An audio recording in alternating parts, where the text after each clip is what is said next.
Yes, y'all. Welcome to welcome to office hours. I almost said welcome to happy hour. It's almost happy hour. Shit. Welcome to office hours. Happy Friday. Let's get this party started. Although not that party just yet. We still got a few hours to go until that party. Give me 1 second, gang, here. I just realized I do not have my iPad with me. Let me go grab that and fire that up so I can see the comments here while I'm screen sharing if that happens to be the case. Okay, hold on 1 second. I'll be right back.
Now I'm unmuted. Sorry, just setting up my iPad here so you guys didn't miss anything. I promise you. But look at that, Charles and Linda. Awesome, Mr. Robert Brennan. Man, we got all kinds of good folks here on the call. What is up? Welcome. Now you got sound. Now you can hear me. All right, awesome. So most of you by now are probably familiar with how office hours works. These are pure Q&A, which means I have no agenda for you. So please type in your questions or we will sit here and stare at each other awkwardly. And then if you are a Moguls member, since sometimes the question log on here can get a little backed up. If you are a Moguls member and you have questions, if you post them in today's in the Moguls discussion and just tag that it's for today's office hours call, I will make sure and prioritize answering your questions. That is a benefit of being in the community. So, SLM says no sound again. Is that true? Anybody have sound? Let me know. Seems that everything is working on my end, but you never know. Let me know if you guys can hear me. I want to make sure before I continue. Okay, no, it looks like SLM might be something on your end. So let me just, that looks like it's you. All right. Welcome everybody. Awesome. Good. Okay. Go ahead and type in your questions and I will get to them. I see one over here in Moguls real quick. Says, Mike, I could use some advice. This is from Jay.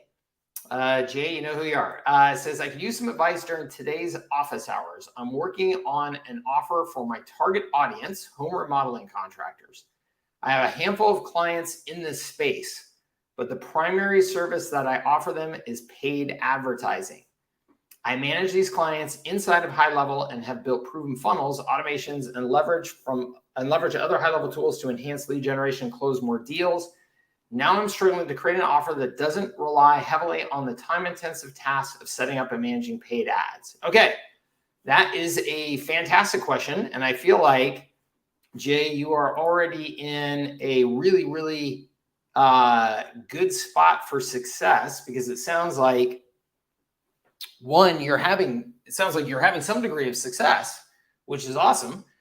Two, you've already realized, it sounds like, the limitations of the just advertising business model in the whole agency space, and it does stink.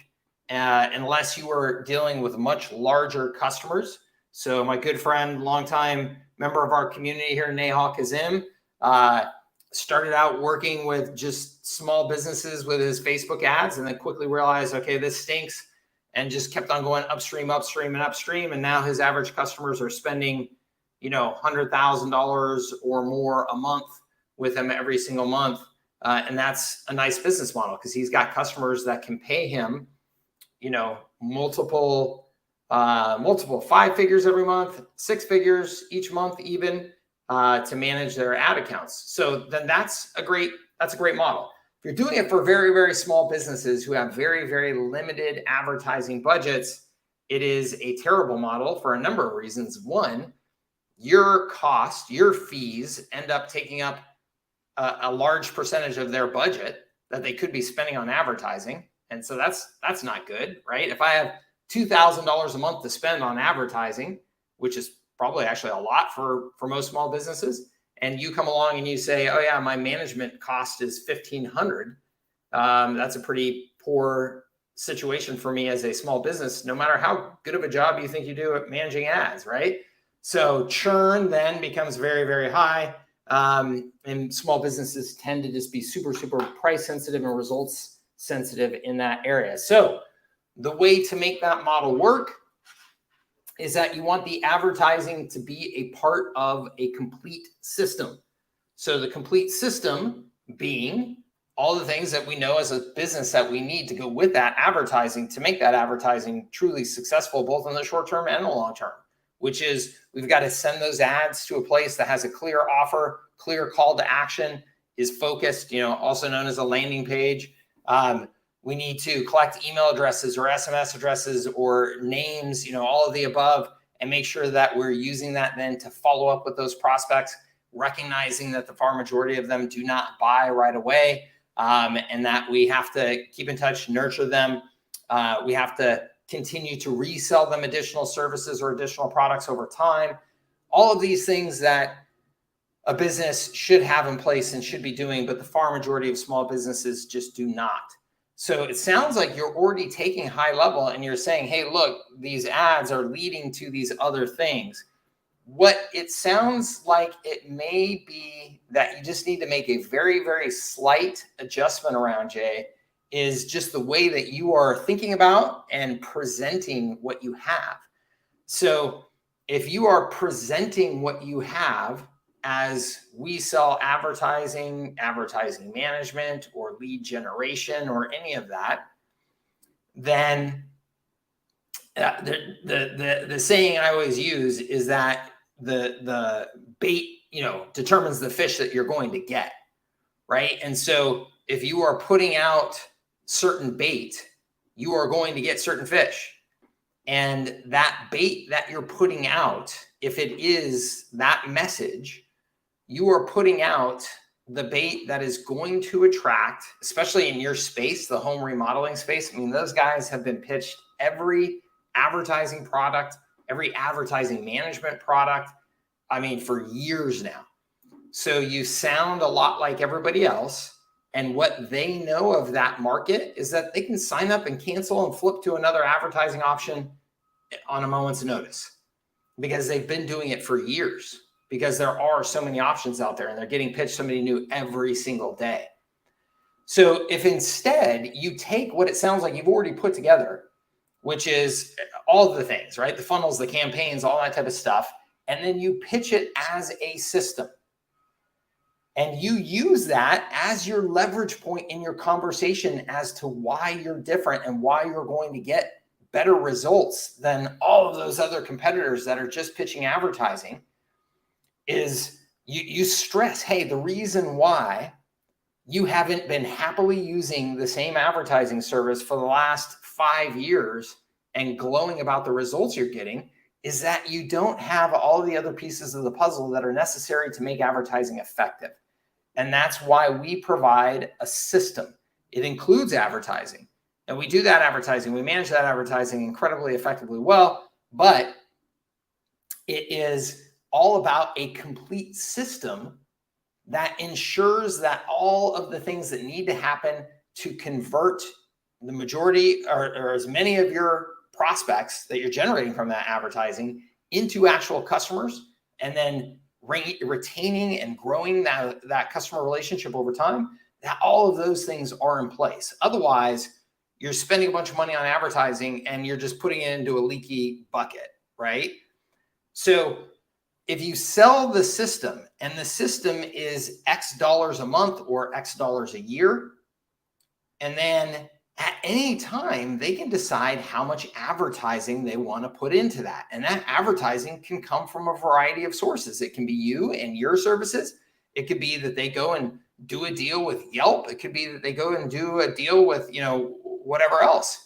And it could be that this month it's $3,000 a month they have to invest. And then next month they're tight and they say, no, we only are going to invest $1,000, but they're not going to stop using the system. The system is where their customer information lives. It's where their sales processes live. It's where they, collect reviews and reputation and all that type of stuff. I mean, it's all of these things.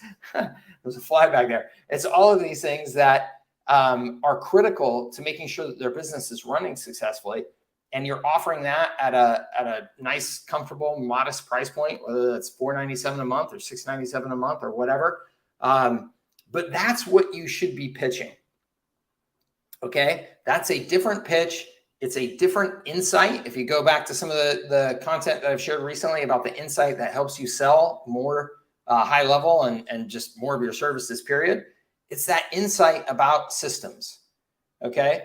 So that's the way that you want to pitch that. In terms of making it easy to actually set up and execute the ad campaigns scalably, quickly. Awesome, Jonathan, there you are. In terms of being able to do that as quickly and efficiently as possible, I'm a big fan of UpHex. I've been talking about them for a while now. UpHex allows you to launch Facebook and Instagram ads through their interface really, really, really scalably, get data in a really scalable, cool way about all your customers' accounts and their ad spends and all that good stuff and which campaigns are working. I highly recommend that. I mean, I recommend that as highly as I recommend high level if you are doing any ads. If I were an agency selling any sort of ad campaign services to small businesses, I would not be doing it without UpHex. So that's how big of a believer I am. Because again, as you already know, that model stinks unless you have every advantage working for you in terms of scalability and systems. So I would jump on UpHex, combine that with what you're doing with high level, and you should be in a good place. Any recommendation on lead magnets for the service? I was thinking of doing an on-demand class on running profitable ads, but that may not fit with the system. Yeah, Jonathan, it's a great question. So first of all, I would say if you go into, Jonathan, I don't know if you're a member of my high leverage agency program, or if you have my R4 sales system, which you can get in a number of different ways. But if you get your hands on that, and I have the Shook lead magnet in there, and I'm also actually this week going to roll out an R4 webinar funnel to go with that as well.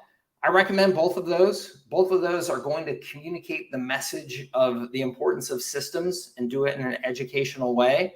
It's going to position you really well, in terms of your expertise and kind of your brand positioning. That being said, I stress to everybody in this space that there's no magic, there's no magic lead magnet. You have to stay persistent, keep in front of people. I think doing an on-demand class, instead of making it about profitable ads, make it more about how to attract more customers, or grow your revenue, or attract and convert more of your leads into customers, things like that. So it's less about the technical aspects of actually like running campaigns, and more about the strategy and the systems behind it and why those work. I think would be a better kind of messaging positioning based on what you're offering them. And then, Jonathan, depending on your specific niche, so I don't know exactly what you're doing in home services and exactly, kind of what type of lead you're developing or things like that. But I do have to say, I see very, very, I see some agencies that are friends of mine having a very high degree of success running ads that are specifically about getting, getting phone calls, getting appointments booked, things like that for certain niches of business. Typically, those niches tend to have customers that are more like just fast response consumer customers. So in other words, like women who want to get their hair colored, something like that, right? It's not some long-term massive decision. It's getting my hair colored is actually an expensive thing when I go to the salon, and this salon is offering, 50% off or 75% off or whatever on my first coloring. And so I'm just immediately going ahead and saying, yeah, I'll take it, right? So in home services, again, there might be, some offers that are like that, because you're dealing with a consumer, you're dealing with consumers that are typically, their home is very important to them. They've spent a lot of money on their home. A lot of things associated with their home are very expensive.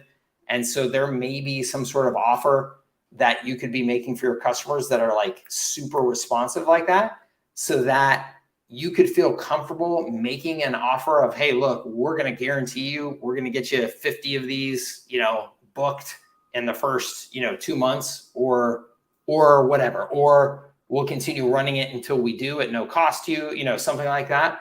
I think that if you can make some sort of very direct offer like that, that's got a very high promise, to it, like that, a high value promise to it, then I think that you that's an awesome lead magnet, right? That becomes your best lead magnet.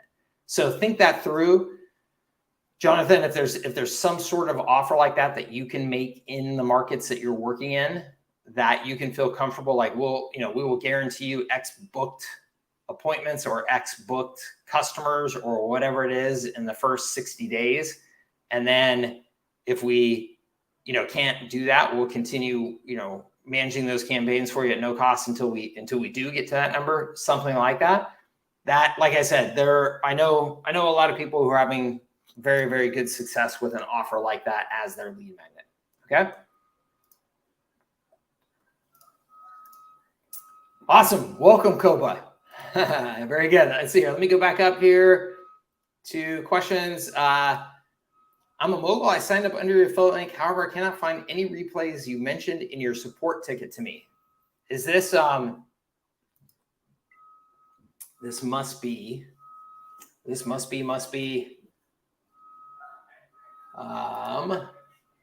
gosh darn it. What is your name? Because I know we've been back and forth on a gazillion emails here trying to get you to those replays. Let me just go ahead and share my screen and try and show you here, because it should be pretty darn simple here. So let me just, for the benefit of anybody and everybody who's looking to try and find replays inside of Circle, if you just go into the calendar in Circle, so in any of the conversation areas here or community areas that you are a part of where there is a calendar. So as an example, office hours right here, which is what we're on today. So here's all of our office hours calls that are booked, that are upcoming. Up here, you see upcoming. That is the tab that we are on. Right here, you see past. If you click on past, that will take you to the past calls. You click on any one of those calls, and right inside here, it's got the link to the replay. And the replays are all immediately available after the call, because we're doing this on live stream. And so it just immediately processes right up on YouTube. You can watch it instantly. Okay. So that is how you get to replays in any of the sections here in any of the communities. So if you're in Moguls, you go to Moguls calendar. Here are the upcoming calls. Here are the past calls. Past calls, you just go to the date that you missed, click on it, hit the YouTube link, and you're all good. Okay, that is how you get to replays for any of the calls in our community. All right, hope that helps everybody. Bob says, is Yelp now available in Canada? I have no idea. That's a great question. I do not do anything in Canada, Bob, so I'm sorry, I can't help you. Does anybody on the call know if Yelp is available in Canada? Let us know. Paul says the process was a fantastic innovation you developed about 10 years ago. How have your methodologies evolved since then? Paul, that is a great question. And man, I first actually developed that probably closer to, that was like 15 years ago at least, because that was the early days of Everon, my IT services company. And I got to tell you, Paul, one of the great things about that, and I think one of the great things about most of the most valuable tools for getting anything done is that they really have not changed much at all. And so as an example, my daily scorecard I've been using for 20 years and it has not changed. It's a spreadsheet with a bunch of measurement over here on the left, and then dates across the top, and then put in the measurement in the cell so you can see how you're doing across the dates. It really has not changed much at all. So the process, I would say, Paul, the only thing that has changed about that is that now it is easier to use some degree, and I say some degree because I really think that this is personal. Use some degree of technology and automation to help you build and maintain the documentation around those processes.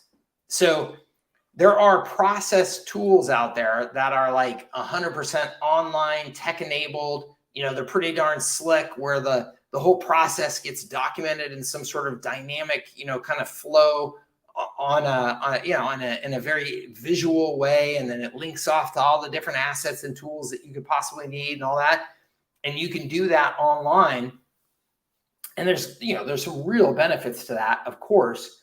And certainly if you have like teams all over the world and you want all the team members to be able to see those and use those at the same time and have updates be live to everybody at the same time and all that good stuff, then there's some real benefits to that. I also think in certain types of complex processes, being able to, really visually see what the heck's going on there like that in a form of kind of a map could be very valuable. For me personally, I'm a total tech geek. I love all of those tools and stuff. Like I want to mess around with every automated tool I can, pretty much. But what I have also found is that it is easy to over-invest in trying to find the super slick tool that's going to do everything just right. And then for whatever reason, you never really use it the way that it's supposed to. And then it never really gets adopted, versus just documenting the process in a Google Doc works. And people can see it and use it, and it's a Google Doc, so you can share it everywhere, and people can collaborate in it real time, and yada yada. There is probably some in between there now that is better for most people, right? So not the extreme, like I'm going to build the perfectly automated thing online. Also, maybe not as old school as just the Google Doc with text steps. As an example, I'm a huge fan of Loom. So you're recording a Loom video and embedding that in your process docs so that you can actually in a video demonstrate, hey, here on this step, here's what I mean. You go here, you do this, you do that. That can save a lot of documentation and a lot of having to read stuff and kind of, trying to figure out, hey, when he says that, where's that on this screen and in this tool and stuff like that. And then, screenshots as well, like embedding screenshots in there. But otherwise, I got to say that it really has not changed much other than that, Paul, which is part of the reason why I think it's so dang valuable. So I hope that helps you. And the process is phenomenal, guys. If you don't have the process and you are trying to build a business, you should. It's awesome. And then after you've used it for a while, it just becomes a part of your DNA and how you think and how you operate. Vanessa says, regarding A2P, if my foot in the door offers missed call text back, how do I position that if I can take up to 6 weeks to get the number verified? I would. So I have heard, so the answer, Vanessa, is if it's going to take you 6 weeks to get verified, I would not offer that as your foot in the door service. That will never work. That's too big of a bottleneck. So I think that your options are to, if you're like, that's absolutely the service I'm going to run with as my foot in the door, then what I would recommend that you do is you create some dummy accounts. And gosh, I guess that won't even work, will it? Because you're going to have to fill in business details on the number. Yeah, Vanessa, I'm not sure. I'm going to have to think about that, and I'll probably have to run that up the squad over a high level and see what they have to say about that. Because no, I mean it will definitely, saying it's going to take 6 weeks to get your number and verify your number and stuff like that is just not gonna. It's not going to work. Although, yeah, actually, Dorn says missed call text back technically doesn't need A2P because it's a response to an incoming call. Yeah. So, and thank you, Dorn, for pointing that out. I think that's super important. So if you can get a number, Vanessa, and get it working, even if it's not verified, just do the thing, right? I mean, like the verification, my understanding of the whole verification process is it's just going to ensure that your deliverability stays as high as possible. And in some markets, it can get blocked. But I stress, and that's in some markets, because I think that that's more like in international stuff versus I think that if you're just doing like missed call text back volume of SMS in your market type of thing, you're not blasting people over in Singapore and then in Australia and then in England and that type of thing. I really don't think that it's going to be that much of an issue or any issue at all in that period of time that it takes you to get verified. So that's the Mike Cooch willing to live slightly on the edge answer, and that is absolutely what I would be testing, because I don't know about you guys, but when I read through the A2P documentation, that it was, the message was, if you're not verified, we will start limiting some of the deliverability. And in certain countries, it will get blocked. So I don't know, like as an example, right now, I know I can't text to the UK. For whatever reason, those have gotten blocked, even though I've gone through the process and I've got to figure out like, what the heck do I do, to get that sorted out? I haven't dug into it yet, but so I don't even know. I mean, honestly, I haven't even looked at it in enough detail yet to know, am I even verified, or am I verified in some places but not others? I mean, the whole process seems like a little bit new. So I thought they would all be blocked regardless by September, if not verified. But yeah, I should test that. Insert cry emoji here. Yeah. If they would all be blocked by September, that would really surprise me. I don't know. That would really surprise me. Tim said it's a mess. Yeah, it is a mess. That will really surprise me, Vanessa. But then, sure enough, we'll have a call here in September, and oops, they're all blocked. But I would dig into. I will ask them. I'll tell you what. I will do my best to ask Sean on this one over a high level and see if he can give me as direct of an answer as he possibly can, and see where that gets us. And through LC phone, our verifications are taking about 2 weeks. There you go. That's nice. So I seriously doubt that between provisioning the number, starting to use it, and 2 weeks that you're going to have any problems at all. That would be shocking to me. Alok says Yelp is not available in Canada, but very soon, most likely this quarter. Awesome. Thank you. Eddie, this is a great question. Do I recommend doing demos to get customers with high level?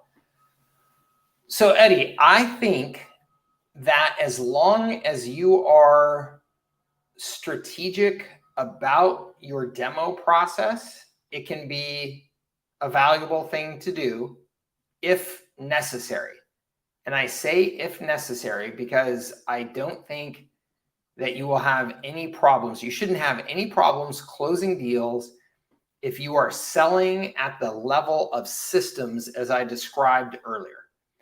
If you are selling tools and you're selling that we have a better tool, our tool has fancier buttons here and there and and all that type of stuff, then you're going to find yourself having people asking you to see the demo because that's what you're selling.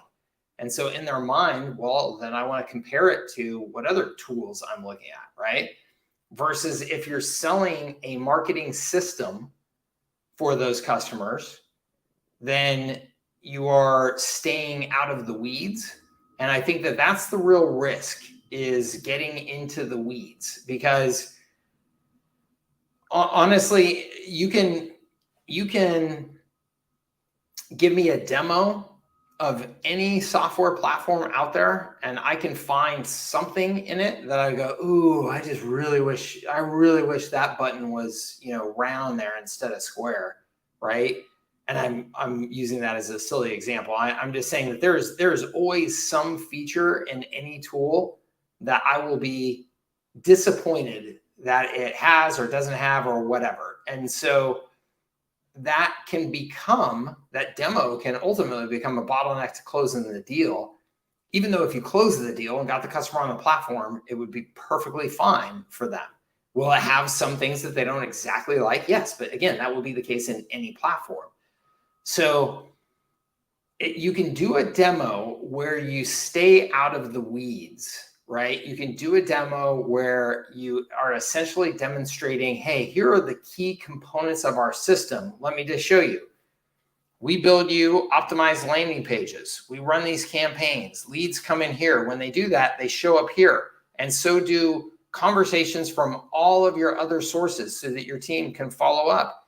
And then in addition to your team following up, everything goes into one of these 6 workflows that we've designed for your business to ensure that every customer gets consistent communication and is constantly being sold on your products and services.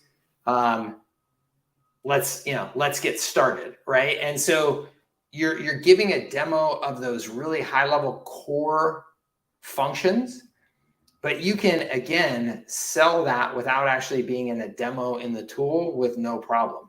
I mean, as an example, I could take screenshots of those core functions and outline, here's how our system works, right? And just show, screenshots, just like you see on a website where it's got the screenshots of the core functions as it's, selling you on whatever platform. So I think that you can. I think that it's a good idea to be prepared to do some sort of demo in your sales process, Eddie. I think it's also a good idea to plan on working to close the deals without the demo first. Okay. But if somebody says, can you do a demo? I think that you should absolutely be prepared. Yeah, sure. Let's go ahead and hop in there and let me just give you a quick tour. And that's exactly what you do. Perfect. I think you're in good shape then. Let's see here. We did not get our number verified in time for our scavenger hunt. And you got a bunch of outbound SMS get blocked. That's a bummer. And they were opted in. Interesting.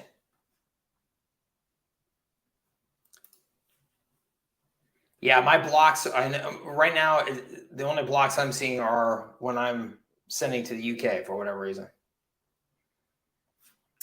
Go back. I'm just going to go check over back in circle and see if we have any questions over there.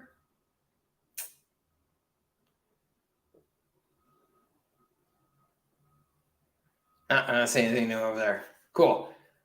Let me know any other questions you guys have. Keep them coming. I hope everybody had a good week and looking forward to the weekend. This is my first week really kind of fully back at it since coming back from Italy on my trip with my kids, which it's been nice to get back into the groove of things. My kids have one more full week of summer, and then they start school back up. My two youngest, anyway, start school back up. My oldest is going to college. She doesn't start until in September, so I get her for another few weeks, which is nice. But summer went fast, and I'm disappointed about that because I just like having the kids around and just relaxed and going to the beach and all that type of stuff. But at the same time, I'm also looking forward to being a little bit more in the groove of things, work-wise, and all that good stuff. So that will be coming soon. Yeah, kids start Tuesday. Yes, absolutely, Eddie. Glad to help. Thank you for being here. My youngest daughter just had her 12th birthday yesterday, which was super cool. She's such a cutie. And one of my presents to her was a daddy-daughter shopping date at the mall and lunch date before school starts. So we're going to go do that this next week, which I'm excited to do with her. I love taking her on stuff like that. So, and then let's see here, some updates on my end. So I have been mentioning the R4 webinar funnel. I'll get to you, if not today, I will get to you this weekend for sure. It's done for all intents and purposes, but before I put it out there into the wild, I want to go back through and just kind of dot the I's and cross the T's and all that good stuff. But that will be delivered to you, like I said here, within the next couple of days. On my end, on my local agency business, which is really my media business, I hired somebody to be my event director, which I'm excited about, and she is off to the races. And when I say event director, many of you have probably heard me talk about it. I know Tim on the call here, we've had lots of conversations about this, where I believe doing events, kind of like Tim's scavenger hunt that he's referring to here. I'm talking about a variety of types of events for my media business out here there in San Diego. And so I've got somebody now who that's her job, is to go and just create a calendar of events and just be running with it. And so I'm super excited about that. I've got some exciting plans around that, which I will hope to share with you guys here soon. And then what else? I a couple things cooking here that are too early on that front for me to share with you, but I will shortly. Got some fun stuff. Let's see here. Regarding demos, you approach to explain the system is great for webinars, etc. Yes. Yeah. Absolutely. Yes, that is great for webinars, great for doing short videos, things like that. Absolutely. If I want to offer the things you and Sean love to touch on, like review management, chat widget, missed call, text back, automated bookings, would that be considered rep management? I want to offer things like review management, missed call, text back. Whether or not those things would be considered reputation management or not, I mean, you could theoretically bundle all of that into reputation management. It all certainly impacts a business's reputation for sure. I don't know that you need to call it reputation management. And I personally would stay away from that. Just from a marketing perspective, that's a phrase that has been used for years and years and years, and has a lot of competition around it and a lot of, I think, preconceived notions as to what it means. So I personally would not use those words, reputation management. I would personally, so COPA, in my training, if you get into services that scale, the foundation course, or any of my other trainings, I talk about creating a signature system. So a signature system is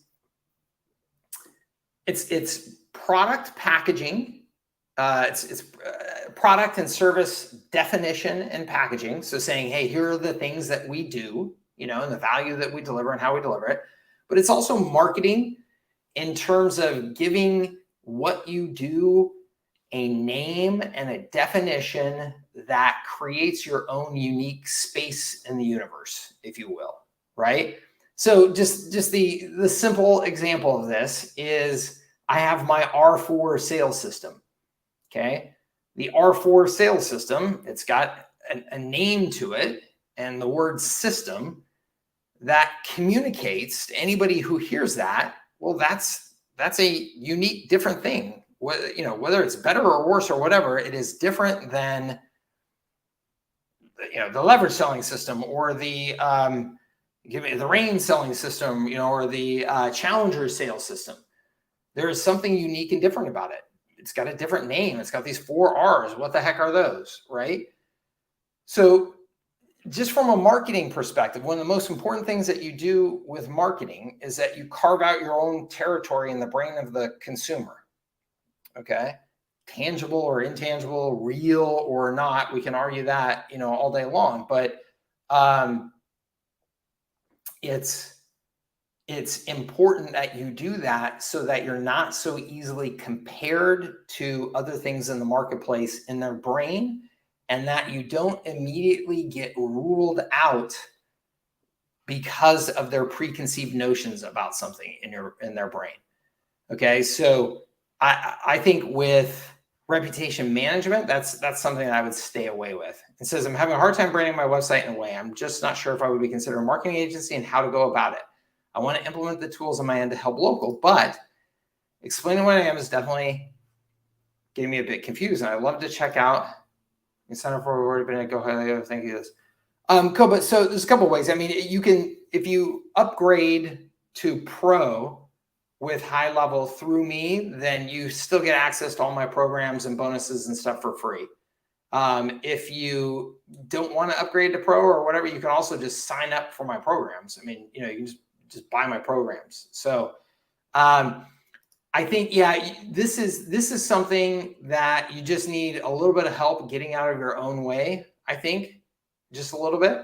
So, and the reason why I say that is it sounds to me like, and this is very, very common in this industry and in all industries, it sounds a little bit like you're caught up in our own industry jargon that nobody else cares about. You know what I mean? So like, in other words, every industry, we develop this language and people outside of our industry are just like, I don't know what you're talking about, right? Like, and I don't care. Those words mean nothing to me, right? That's not my universe. So if you just say, if you just base the definition and the marketing of who you are off of what you actually do and for who. So, we help dentists, get more patients and, grow their business consistently over time using proven marketing systems. Okay. Are you an agency? Are you a consultant? Are you a coach? Are you a software provider? Are you, the answer could be yes to any of that, right? I mean, it's almost like, who cares? But that's what you do and who you do it for. And if you call yourself an agency, call yourself a marketing systems provider, which is the language I like to use, but I acknowledge that most people just use the word agency, and that's what makes sense to them, and that's what they understand, and so that's fine too. But I would say, don't get too hung up on our own industry terminology and jargon and stuff, because that is getting in your way in a way that I think your customers don't even care about. George says, I gotta go, the cat's on fire. Jasmine says, the birthday workflow on Go High Level looks more complicated than I thought. Is there a simpler way to do this? The birthday workflow on Go High Level looks more complicated than I thought. Let me see this. Let me just go real quick over to my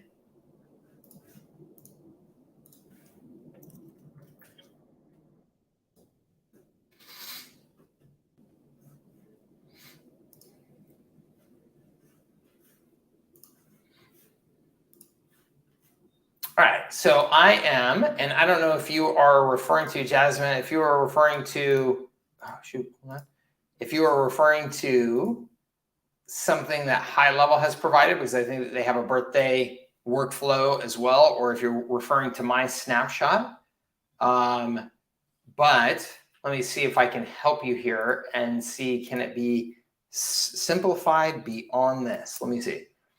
So we have somebody joins the birthday club, and I have, the way I've done this is I have two different versions. I have if a new prospect joins the birthday club, and then I have an existing customer joins the birthday club.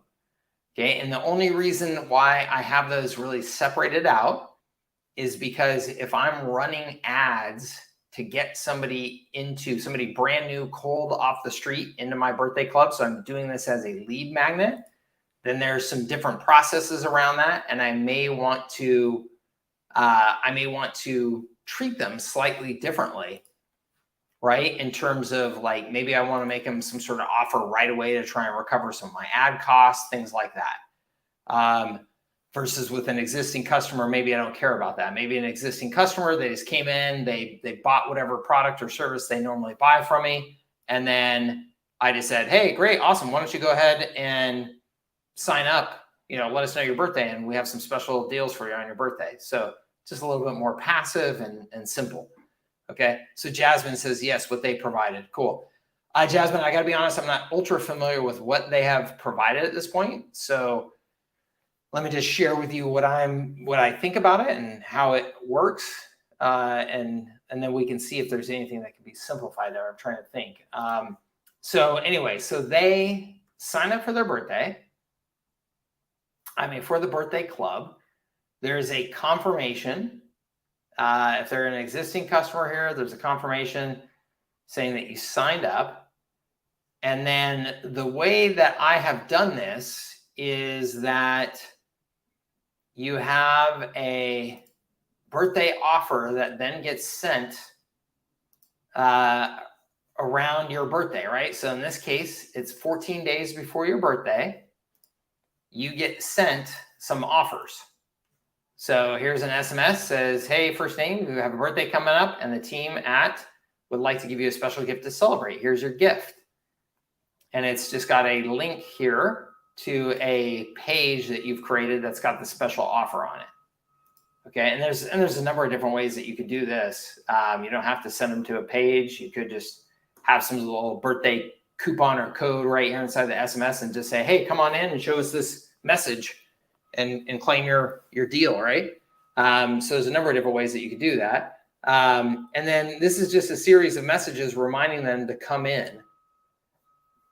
So that's just automatically triggered 14 days before their birthday. I don't know.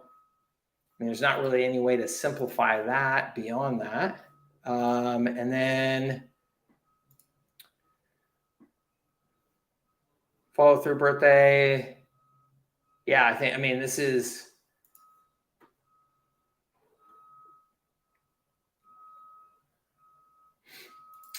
the click to claim. And so, yeah, so here's the click to claim, which is the one I just showed you. And then this one is the show message to claim.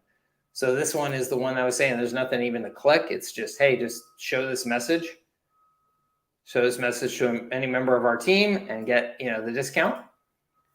So I don't really think that there's anything that can be simplified beyond that. Maybe Jasmine, I don't know if there's something specific that you are stuck on or anything like that, or that you feel like is causing some, bottlenecks for you that maybe you could run my direction.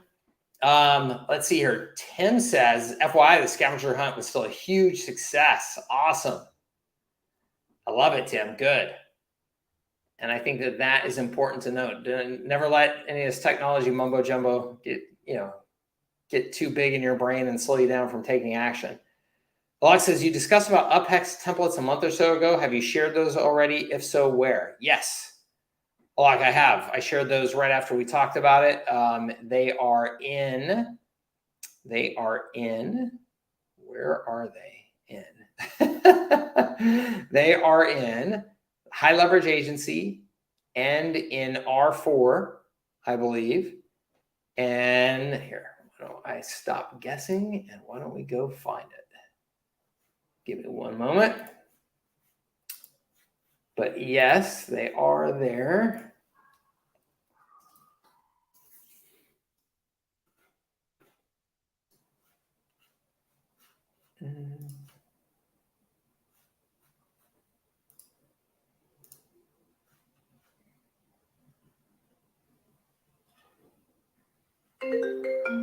Oops.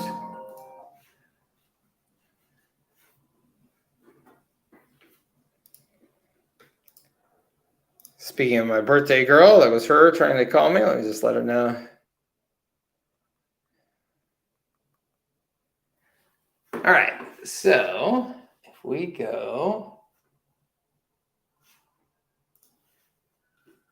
here, lock, this is inside the admin of high leverage agency. So you'll just see it from the admin perspective a little bit, but I still think we can track it down real quick. If we go down here, yes, there's a lot in high leverage agency.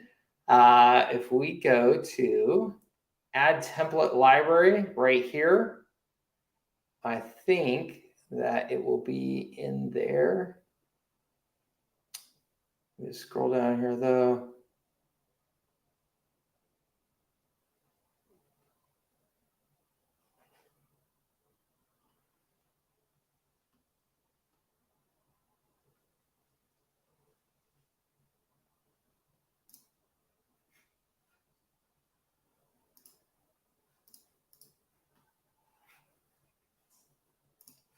That may not be it. UpHacks. Oh, right up here. Sorry.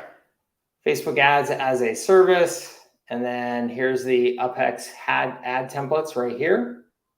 I'm going to add it over here, though, to the R4s as well. It should be there. So let me really quickly just pull this up so I make sure I get that done. But anyway, Alok, here they are. And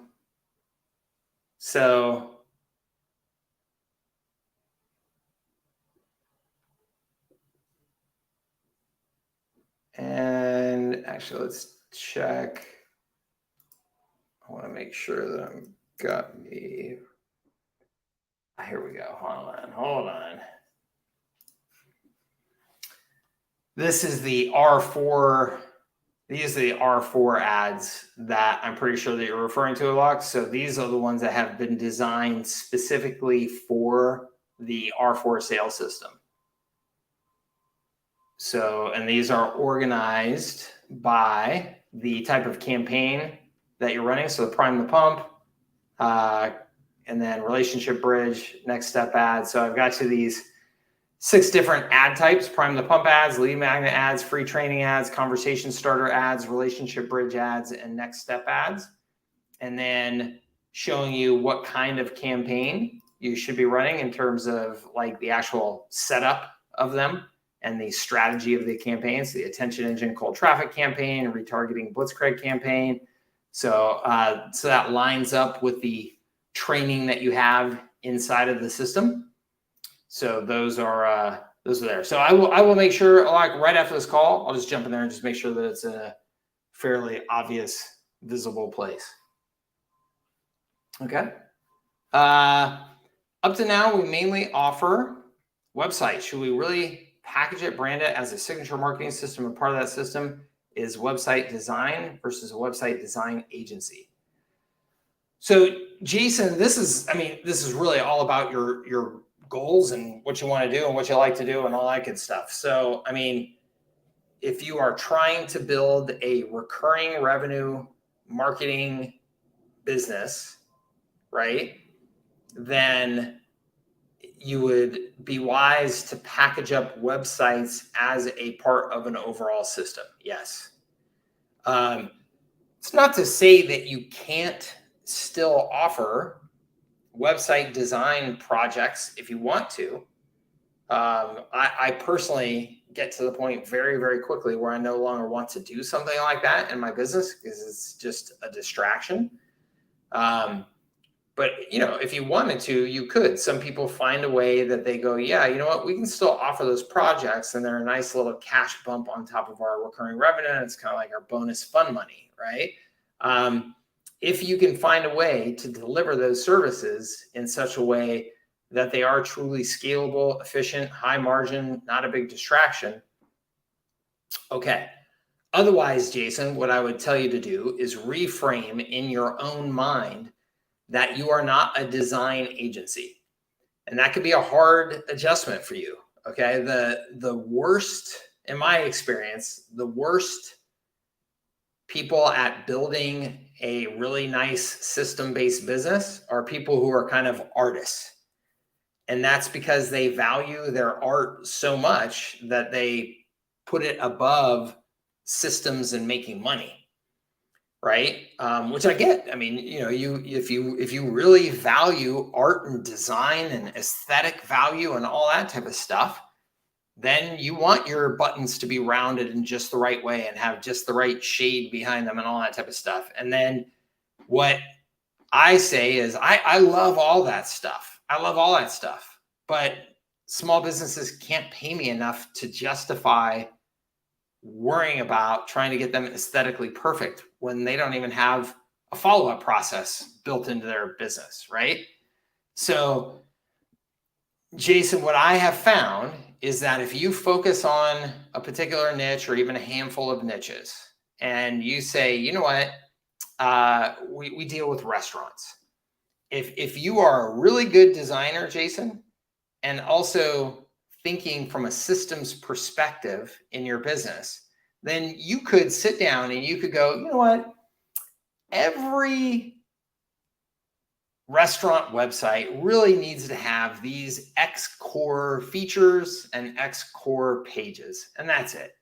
That covers 95% of restaurants, and the other 5%, those can be somebody else's customer, right? But the 95% really need these core features, these core pages. And then design-wise, since you're a good designer, you can say, you know what, there's also 5 major design themes that 95% of these restaurants can fit into these 5 design themes, and they will still be better looking than just about any restaurant website out there right now. Right? I found that when I did this for IT service companies, right? That was not a hard thing to figure out at all. It took us like 2 weeks of sitting down with a team and going, okay, really, like we've got to have a homepage, a services page, an about us page, a blog, and a contact us page. And if we have that, their websites have all the, essentially the core functions that they need. We need to have the ability to opt in for a lead magnet, to call them, their phone number properly positioned on the site, stuff like that. Like that's pretty much it. And then when it comes to design, there's really only a handful of designs of websites that these businesses want. It's all pretty much the same. A big hero image up here, some, opt-in down here, some description of who it is, whatever. And it's just like, we were able to then come up with these just 5 design versions. And then it was kind of like the Ford assembly line. You can have any color you want as long as it's black, right? And that's kind of just what we said to our customers. We said, hey, look, we're going to give you a really, really high functioning website that beats the snot out of your current website in terms of actually helping you grow your business. And we're going to do it essentially at a tiny fraction of what you would pay to go get a website designed for you, custom. But that means you have to make a couple of sacrifices, which is, here's what they are. You've got to pick one of these major design themes, and you've got to, stick with some of these major, color schemes, or, whatever. It wasn't even color schemes. It was really just pick the design theme and just stick with it. And that was it. And, if you want anything custom, we're going to charge the snot out of you, or just say no, because you're just breaking our process. And nobody had a problem with that.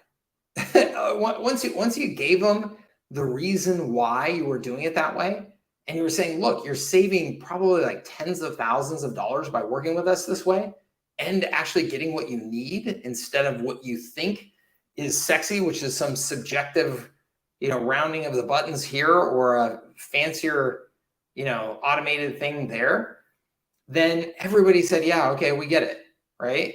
And I'm sure not everybody said, yeah, okay. I'm sure there's like 5% of people that said, no, you guys are crazy. And then they went and did some custom project with somebody else. And I don't care because I think that business model stinks. So you have to decide what it is that you want to do and what your goals are. And can you set aside some of your, I want to be a designer because I love that stuff. And, which do I want to do more? Be a designer more or be a person with a business that is generating recurring revenue, cranking out money, but maybe isn't quite as sexy to you? And there's no right or wrong, by the way. Obviously, you can hear my preference because, that's who you're talking to. But there's no right or wrong. There really isn't. Let's see here. Bob says, you talking about the stop workflow action? Is this you or is there a go high level action there? You often talk about the stop workflow action. I do? Are you talking to me, Bob? I talk about the stop workflow action? I'm not sure.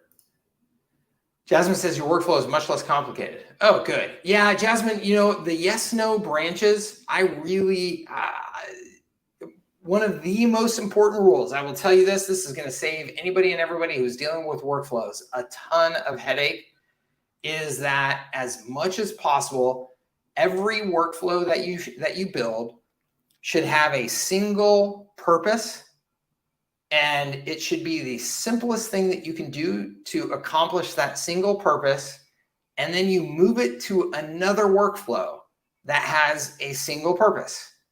And then when that's accomplished, you move it to the next workflow that has a single purpose. That will make your life infinitely easier. Anytime you see any guru hop on one of these calls and show you their workflow that they built you, that they're trying to sell you, that has 6,000 branches and yeses and nos and all this type of stuff, and they're telling you that that's a good thing because they thought through every variable and designed every automated, run, turn and run. Do everything that you can to avoid being impressed by that, because I can tell you right now, it's absolute BS. It's BS. They've built this Frankenstein thing that they're not even sure works, because there's pretty much no way that you can be sure that something like that works. And then God forbid, you have to make a change. And you make a change in the middle of that workflow someplace. Do you even know for sure then what happens to the people who are already in that workflow, right? Do you even know what's going to, is that going to like cause something to break and now people are stuck and you don't know how to get them unstuck, or they, you have no clue. Versus if you just build your workflow to be a simple goal and then move it to the next one. And there's all kinds of just easy ways to do that, right? Either you get to the end of the workflow and then you just move them right over to the next workflow, or they click a trigger link and that causes them to go to a new workflow, something like that. It's super easy. And then you can just do like what I do, which is essentially like number the steps. Step one, go look at my R4 snapshot, and you will see step one in the sales process is this. Step two is this. Step three, step four. And that's just the workflows just going right in order. Okay. Awesome. Yes, it is easy. It is easy to get lost with it. I know. And I am doing my best a lot to try and pare it down. If you saw all the content that I have that is not out there, you would be shocked.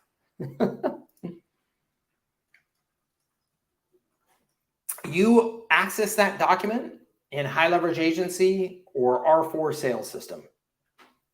Those are your two spots to access that doc. Okay. Or I should say, if you sign up for UpHex through me, you'll get those as well. He's talking about me. Yes, it does require a phone number. It's missed call text back is working off of that. It's missed call. So yeah, they're calling a a phone number and you're texting them back on that phone number.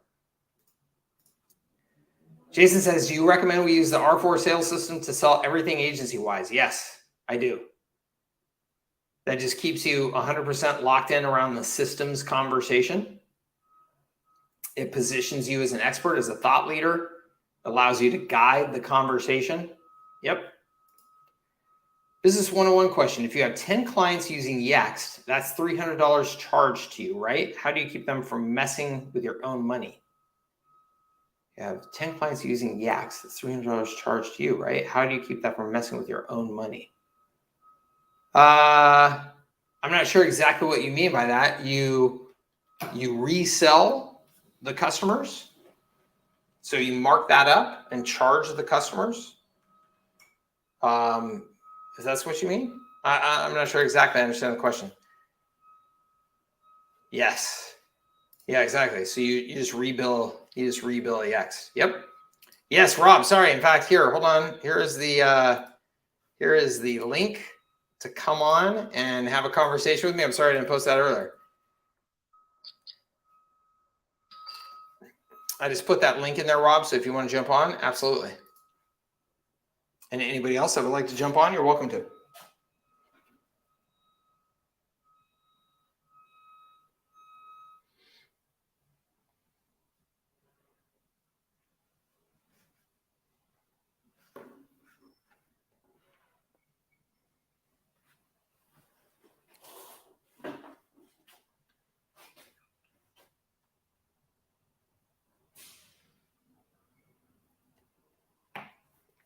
Any other questions while we're waiting for Rob? Just let me know. If you guys want to text him in, chat him in, I will jump on them. I think I've answered all the ones that are in there right now.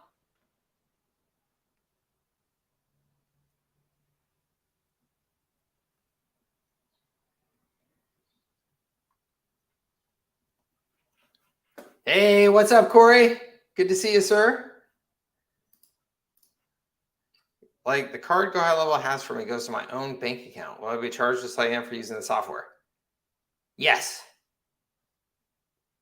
Yes, Jasmine, you will just be charged that, and then you will be charging your customers a marked up price. So the customers will be paying you, and you will be paying for the service, but you'll be paying at a lower rate. So you'll be making money, right? Your customers are paying you whatever they're paying you because you determine that, and then you will be paying through your account for the actual cost of the services. Yep.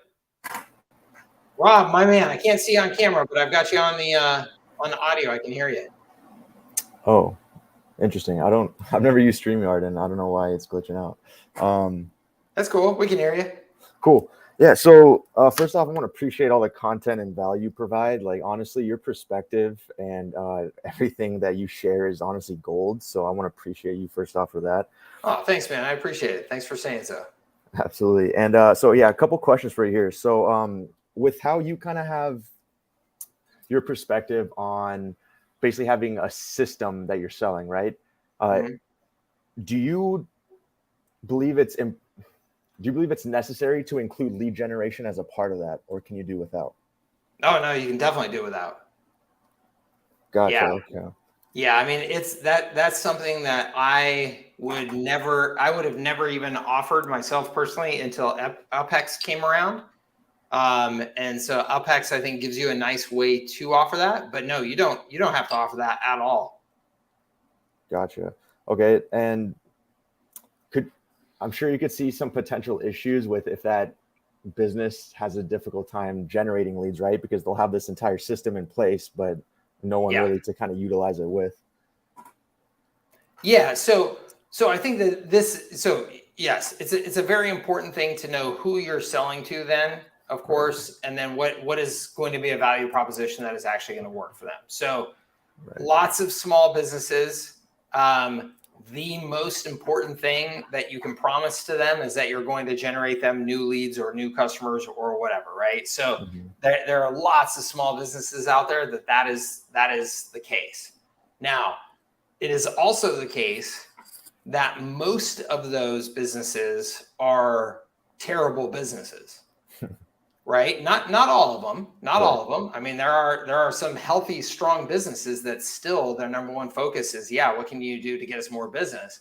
But if you're selling to those businesses where you can just smell the desperation on them, and this is like their hail Mary is to hopefully get you to work some miracles, then you've just got to be super. I mean, to me, those are the types of businesses I just walk away from. Like, it's just, it almost never, ever works to sell those customers, because no matter what you do for them, they end up churning. They're just so unhealthy.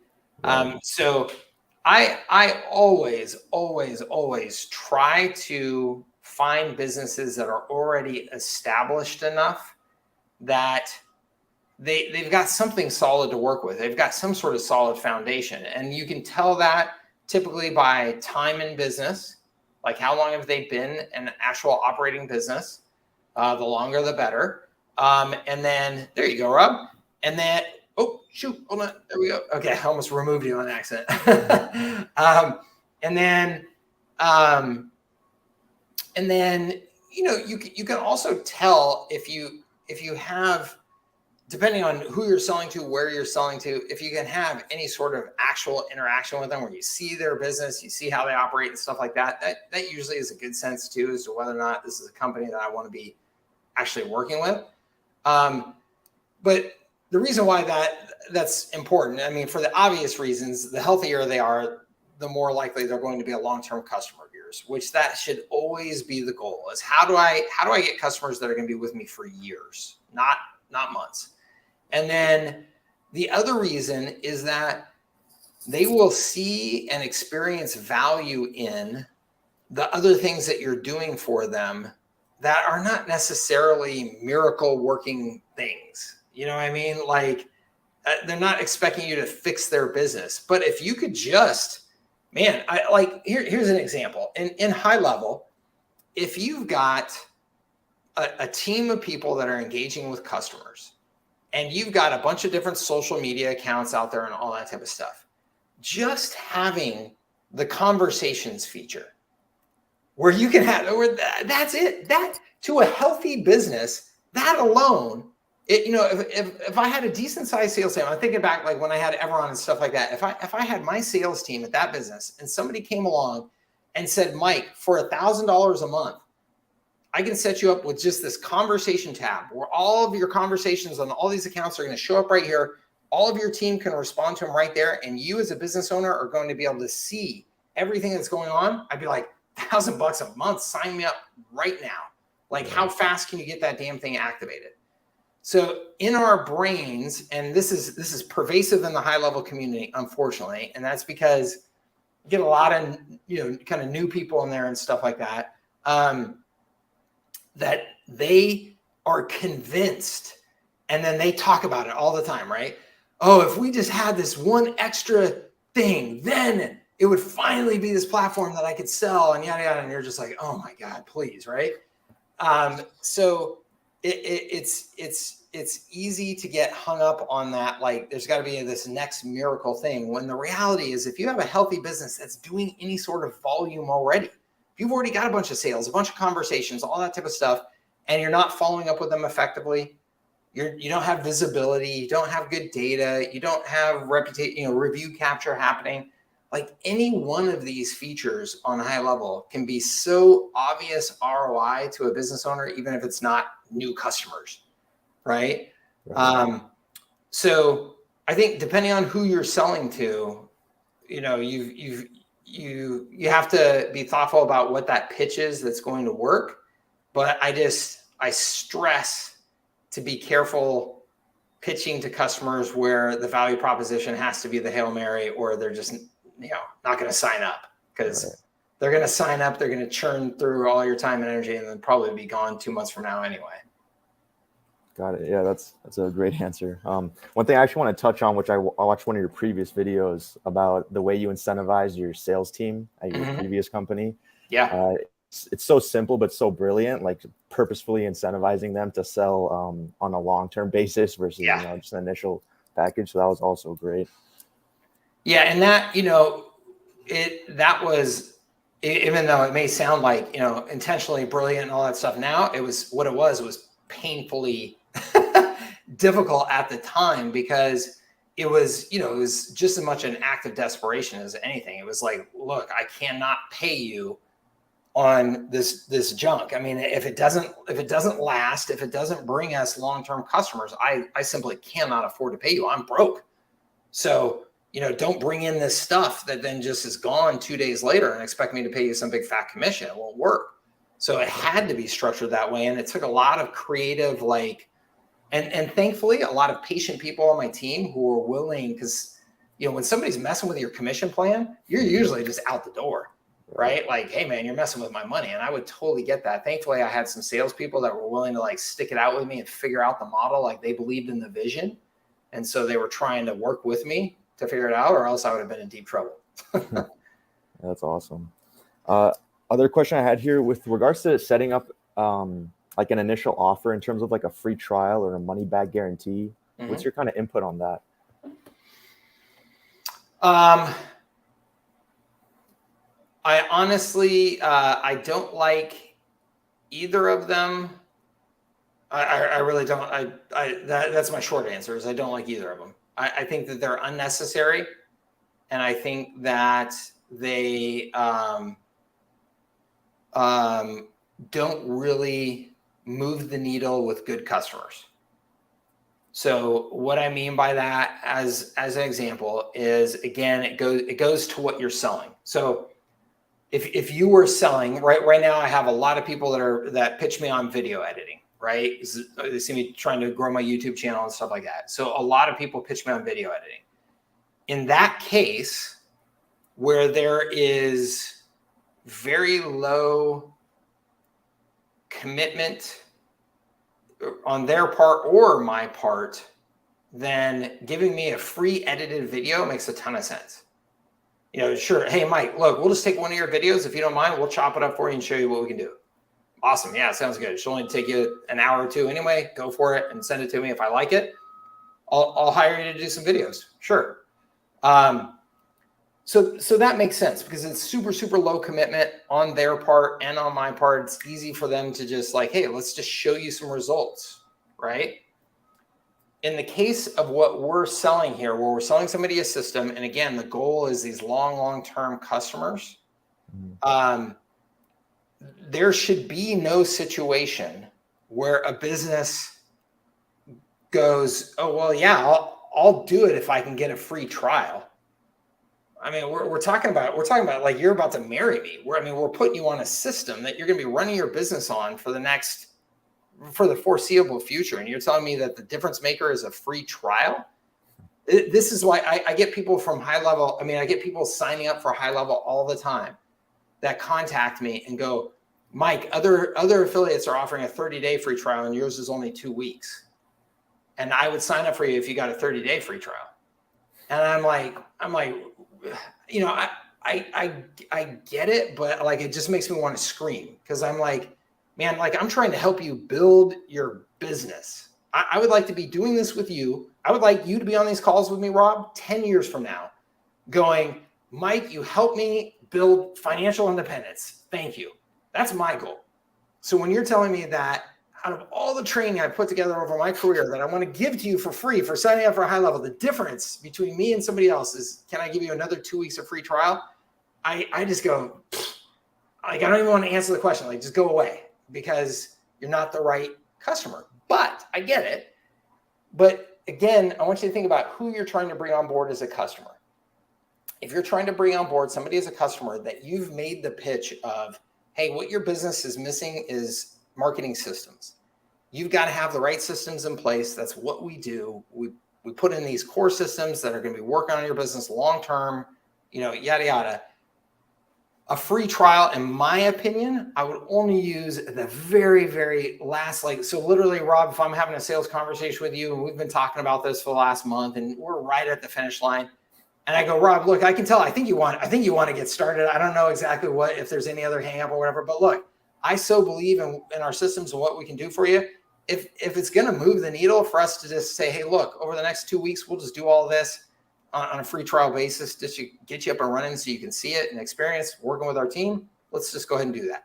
Would I throw that out there as a thing to just try and, you could, but I would not have that hanging on my website. Free trial, Right. because it's a mismatch. I'm asking you to like jump into this 2-week thing where really what I'm looking for is customers that are going to be with me for 5 years. So that's my thoughts on it. If you have some particular part of your service that you're offering that, again, just like the video editing, you can set up and deliver value very, very quickly and efficiently without a ton of cost or commitment on your part. So something like you could put up a lead capture widget, or a web chat widget on their website. Hey, you know what? 2 weeks free. Let's just go ahead and put up that web chat widget on your site and show you that it can start generating some additional sales conversations for you. And if you like that, we'll continue with it and we'll set up the rest of our systems. So something like that, sure, you can do that as a free trial, right? Just to get the conversation going and get the momentum going with that prospect. And then money back guarantees. So what I have always offered, and it's always worked, is just our service guarantee, which is our service guarantee. So when we sign up customers, we would sign them up with the expectation that they're long-term. And we would tell them that. Say, hey, Rob, look, we don't have any hard contracts because I got to be honest with you, if you're unhappy with our service and you want to get out of our service, I'm never going to take you to court to defend a contract. So I don't try and lock you into any multi-year agreements like other, businesses do, but I do just being straightforward business owner to business owner here. I'm telling you that my business model does not work unless you're a customer with me long-term. And that's what I'm aiming for. And that's what I'm asking you to be aiming for and working with me. And if you're not, I get it, but I would just ask that you respectfully just then, walk away from doing business with us, because it's just not good for my business if that's your approach. And so that's just putting it like it's an upfront contract, and I'm using a little bit of reciprocity and a little bit of guilt to make sure that you're not somebody who's just going to be BSing me and lying to me, and that your intention is actually to stay with me.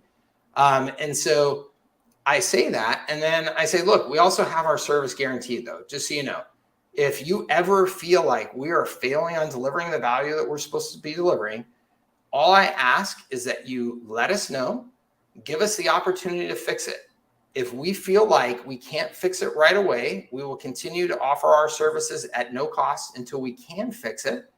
And then if either of us determines it's just not going to work, we'll let you out of the agreement at any time. I never have to offer money back guarantees or anything like that. There's been a couple times in my career where I've given their money back because I was like, you know what, we screwed that up. There was, I don't know what the heck happened there, but we blew it. We're not going to charge you. We're refunding you for the month or for the last 2 months or whatever it is. But again, it goes to the value proposition and the relationship that I'm establishing with my customers. It's a mature one. It's not where you're a Hail Mary pass. It's we're putting in place real business systems for you. What other business do you work with that is putting in real business systems for you that will just say, oh yeah, here's your money back? I mean, like, obviously if our system is like down or something, sure, we'll give you your money back. Now, again, going back to value proposition, if you said, hey, I can get you 10 leads in the next week because of my magic super duper funnel and ads, well, then you should you should have some teeth behind that, but I still wouldn't do it money back guarantee. What I would do it is I will continue to manage your campaigns for you until I get you those 10 leads. And then we can discuss after that if I'm doing a good enough job for you to stick with me or not. Right? That's the way I would approach it. Interesting. Yeah, that's definitely different. That you don't do a contract or anything like that. And I love that because you definitely get the you get the intentionality there right out of the way. I'm just curious, if you have salespeople under you that you have to train to do this, right? Does that still work at scale? Yeah. I mean, you have to, training and managing salespeople is not easy, of course. And so you want to have your conversations as scripted as possible. And you want to enforce that they follow the script and have that enforcement have teeth in it. So, you do regular role playing, you do regular testing, you do call recording and listen in on their calls, and then have reviews with them where you play back those calls to them and say, hey, look, like, here's the script and here's what you said, what's going on? Like, you want to hold them to that, because it makes a huge difference. If you don't learn how to have the conversation that I just had with you about when somebody says, will you give me my money back? If you don't learn how to respond to that correctly, you're setting up your business for some problems. So the salespeople have to commit to learning how to do that, or they're setting your business up for problems. Right. So, but it works. But I mean, salespeople are tough to manage in any situation. And so it's got to be script, it's got to be role play, and it's got to be enforcement of that. They've got to know that that's their job, is to follow those rules. Gotcha. I love that. And then other question, do you offer an onboarding fee at all, or is it just purely get them set up? And so if you go through my Surge to SaaS, the Surge is essentially the onboarding. So and I don't know, Rob, if you're in any of the programs or anything like that, but in my core sales methodology, it's in the R4, I call it R4 Surge to SaaS. And so what it is you sell them on that system. Mm-hmm. And part of the sales pitch is, look at all this amazing capability that you're getting in these systems. Normally, if you were hiring somebody to custom, set all that up for you, it'd be over the next year, and they'd be charging you these consulting fees every month. We take a different approach. What we want you to do is be able to get up and running on all of those core systems on day one, so you're not missing out on any of those benefits. So what we do is we do what we call a surge, which is we take our team, we put in this big upfront push to get everything set up for you, everything dialed in for you, so that the day that you start, all these systems are set up and running and ready to go for you. So that surge, we do this. We build you a new website. We set up all these custom campaigns. We set up all these custom workflows. We set up training for your team. We do all these things.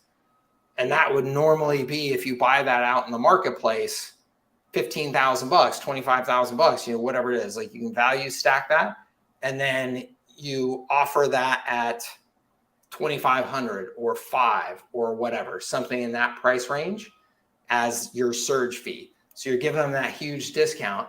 And then that's where you have a very, very obvious opportunity to essentially lock them into a longer agreement if you want to, and have it have some teeth.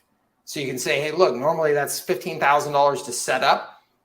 We don't have any service agreement. So you can cancel our services at any time.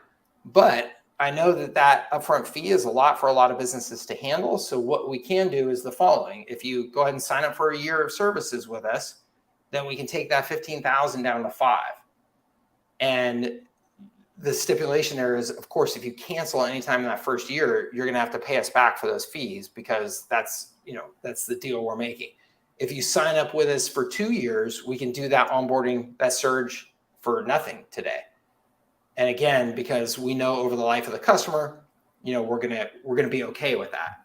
So then, you can, that's a couple of ways that you can lock in that long-term agreement without it feeling like it's like legal nastiness. It's more like, I'm doing you a favor, man. I'll finance your startup if you want, right?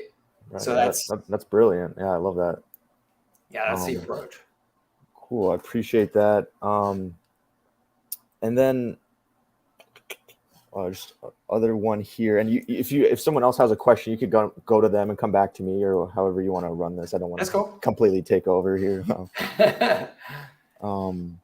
In terms of reselling, because with the SaaS mode, you can resell like email, text, and various things, right?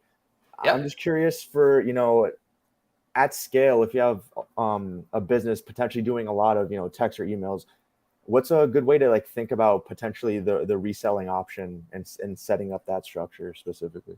Cool. This is a question. So Corey has, I think, as well, which I think is a very similar. It has me a bit stumped. How do you express the additional fees and anything revealed to the customer when you want to charge a flat rate for your service? Yeah, okay, cool. Exactly. Yeah. So what you do is you set up it's the flat rate. So let's say your service is $497 a month. That includes X credits. And so if you go into the SaaS setup inside of High Level, and you can see the whole credit thing. So what you say is that at $497, it includes X credits, and then anything that you use beyond those credits gets rebilled at X rate. So it's just a usage base. So it's a base plus usage is what you just set up there. And that's the way you do it. So your agreement, and there's tons and tons of examples of businesses that are selling this way that you can go out and find, look at the various platforms out there that have this model in place. So you can just see how it works, but it's exactly that. It's $497, includes 25,000 credits a month. Anything above 25,000 credits, then you get charged at 3 cents per, whatever, like that type of thing. So is there anything you specifically recommend that would work best, or just a way to think about, like in terms of, it obviously depends on how much you're charging as a flat fee, right? And then like kind of the margin there. But I guess what has me kind of confused when I think about that is, until what point do you provide credits, right? Like for how long? And then also, the multiplier on how much to charge them. Well, what do you mean? How long do you provide credits? You provide credits every month. So every month that right. they pay, they get credits for that month. Yeah. So I guess the volume of texts or emails that you actually decide to include. Yeah. And so the volume of it that you decide to include is it should be based on margins. So in other words, you want your services to have 75%, 80% gross margins. And so if you look at the credits that you're offering, and let's say you offer 10,000 credits, and those 10,000 credits cost you, I'm just making up numbers here, $30. But you can see this inside of SaaS. If you, and I mean, I can pull it up, but inside of SaaS, if you see how much it's going to cost you then, and let's say you're charging $300 a month, and then that $30 is the cost of your credits. So that's now 90% gross margins. You took 10% of your gross margins and essentially gave them away to the customer, right? So that's 90% gross margins. You have some other cost in your service delivery, so that's going to add up to some gross margin drop as well. So now that brings you down, let's say you're down to like 75% gross margin. So you don't want to go below that. So that's a decent credit range. Now you will find that over time, you will find if you can afford to actually give much more than that. And the reason why I say that is because some customers may not use anywhere near the number of credits that you give them. Right. So you could be saving a bunch of margin there. So then you could actually be making the promise of, 3 times that number of credits in your pitch, because you just know that people aren't going to use them. So you can figure that out, but it's just got to be based on your margins. And at what point then, they start getting billed, because anything beyond that would be screwing up your margins. Perfect. That helps so much. And I guess like last question after us like conversing here, in terms of a price range for local businesses, right? You kind of say in like 3 to like, I don't know to what extent you would actually kind of have that higher end. Like, would you say $700-800 maybe dollars is like a good range? Mm-hmm. From my experience so far, it seems like any price in that range is expensive, whether it's 300 or 700. So can you touch a little bit on like that range and how it varies? I'm sure like, it obviously depends on the industry that you're actually targeting, but yeah. Industry, health of the business, overall value proposition, but the established range in small businesses is essentially 97 to 997 is like the kind of sweet spot range. But you see, HubSpot has got packages for this, $2,500, $3,000, $3,500 a month, for their software, right? So it can go higher than that, but that is a small percentage of the small business world that sees that value and is willing to spend it. And that's going to be more like the 50-person law firm or something like that, right? And a 50-person law firm spending a few $1,000s a month on software is not a big deal. They're already spending way more than that on their case management software and stuff. So, so it really depends on who you're selling to. If you're selling to, very, very small businesses that are, thinking dollars from the cash register every day, like restaurants and bars and stuff. Yeah. Any amount of money is going to be a lot of money. And so you've really got to be in that 97, 297 $397 price range is probably like your sweet spot. And if you are selling to more like professional firms, more established businesses like that, where it's like, I think a lot of people don't realize, like, if you're dealing with a 25-person architecture firm, that's still a very small business, but that's a business that's doing probably $5 million a year in sales. So it's not a nothing business, So for them to spend $697 a month on software, it's just not a lot of money. I mean, they can do that. So it really just, it just depends on who you're selling to and what that overall value prop is. I hate to give a wishy-washy answer, but it's the truth. Well, that's great. Yeah, I just wanted to hear your perspective on it. I love it. Yeah. Cool. Well, yeah, that's all the questions I had. So I really appreciate you, man. Yeah, thank you, Rob. Appreciate you being here. Glad we could get your camera working. Absolutely. Awesome, man. All right, we'll talk to you soon. Thank you. All right, take care. Let's see here. So Bob says, I joined Upex a while ago through one of your presentations, but because the problem with Facebook, I was unable to use this system. You included a workflow. How can I get this now? Bob, I didn't include a workflow. I included ads and ad templates. And if you just email help@servicesthatscale.com, I will gladly make sure that you get all those templates. Okay. help@servicesthatscale.com. Okay. So it would be good to have a separate bank account for everything go high level. Is that how you did this? Jasmine, I mean, you should have a separate bank account for your business. So if you have not separated your personal funds from your business funds yet, you should absolutely do that ASAP. You want to have a separate bank account for your business for sure. But do you need to have then a separate thing just for high level? No. Okay.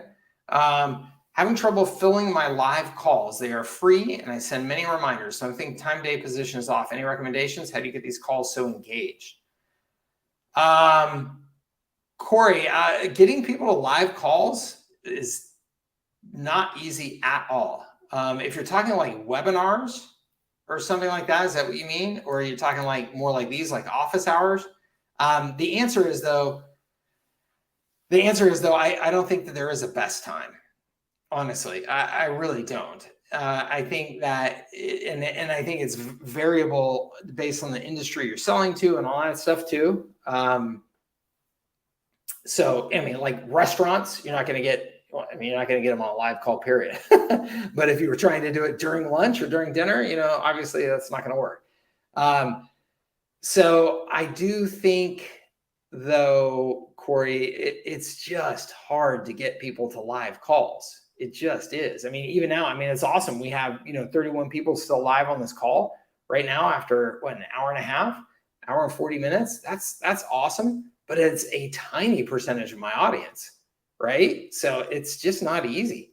I would, absolutely, Bob. So it sounds like, Corey, you're doing all the things that you can be doing. I think that the other thing that you probably should be thinking about is how do you deliver the value that you want to deliver without it being live? And again, so this goes back to what kind of call is it? Is it a sales webinar? Because if it's a sales webinar, I would also have a recorded version of it that I send to them right away and go, hey, if you couldn't make it to the call or you just want to watch the replay, here it is, right? And just give them that video as well. And just give them as many different opportunities to consume what you wanted them to consume. If it's an office hours call like this, where there's nothing to consume other than you guys asking questions, then that's, there's not really, just if there's no demand for people to come to those calls for whatever reason, you're just kind of out of luck. You obviously want to make yourself available and tell them and give them the option and all that stuff. But if people just aren't coming for whatever reason, maybe they just don't need to come. Right. So, but if it's a sales webinar or something like that, always give them as many different ways to consume the content as possible. A very small percentage of people will actually be there live. Okay. Terry says, I'm looking to find a business partner, or I have to figure out how to generate customers without ads for now. I'm leaving this open because I value your opinion. Okay. Okay, cool. Looking to find a business partner, or I have to figure out how to generate customers without ads for now. Okay. So it sounds like this is a financial issue, Terry, as in like you're looking for somebody who wants to invest or can do that aspect of things for you. Otherwise, you just got to do the hustle. Which I totally get. So I would say finding a business partner is hard and should take a decent amount of due diligence and time. So I would, and I think that the best way for you to find a business partner is to just have momentum already going so that you attract the right type of people, right? If you attract, if I can see, Terry, that you're hustling, you're growing, you're getting stuff done, you're going to attract somebody who values that you're an action taker and you're actually getting stuff done. Not somebody who's just sitting around dreaming about ideas, right? So I guess what I'm saying here is just make sure you're doing everything you can to move forward now and not just waiting and looking for a business partner, because that can be a while. And then in terms of attracting customers without ads, content, right? And then I would do cold email prospecting and cold social prospecting as my two primary then prospecting vehicles. But content, man.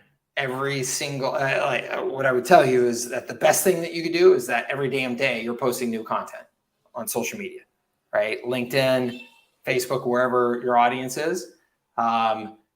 That's the best way. And then back that up with cold email, cold social prospecting. So it's just doing the hustle, man. If you don't have money, you got time, right? So Alex says, I want to try and have a road team who can go out there and connect and sell to local businesses. Any tips on what to keep in mind, the do's and don'ts? Alok, if it's a road team, first of all, you got to understand that the costs of being on the road are high. And so your model really has to work with that. And so I don't know if you mean on the road, like as in they're going to fly into other cities and do like a road show and an event for, or a weekend event, or do you mean like literally somebody who's just driving around cold calling and around your city? Either way, it's expensive. Probably much more expensive than you realize, in the form of just downtime. Like they lose so much productive time literally just by driving and going to meetings and things like that, that it makes it very hard to work as a business model with small businesses. Again, because the value of a small business customer is low enough that it can be really difficult to make that work. So the only way that I think that you really can make it work is if you're doing some sort of group events.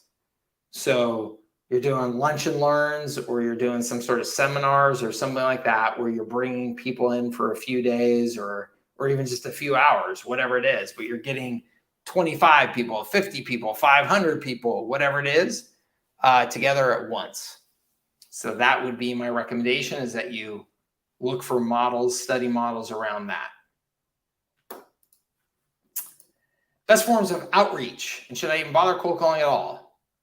I hear people say it's the quickest way to get appointments. So look, I was a cold calling machine for 10 years. Okay. I had teams of cold calling salespeople. That was all we did. And I used every point of leverage you could possibly use: automatic dialers, automatic emailers, automatic voicemailers, everything. Okay. We were a machine. I will tell you that. Okay. It absolutely works. It absolutely works. There's no argument against that. Okay. But it absolutely sucks.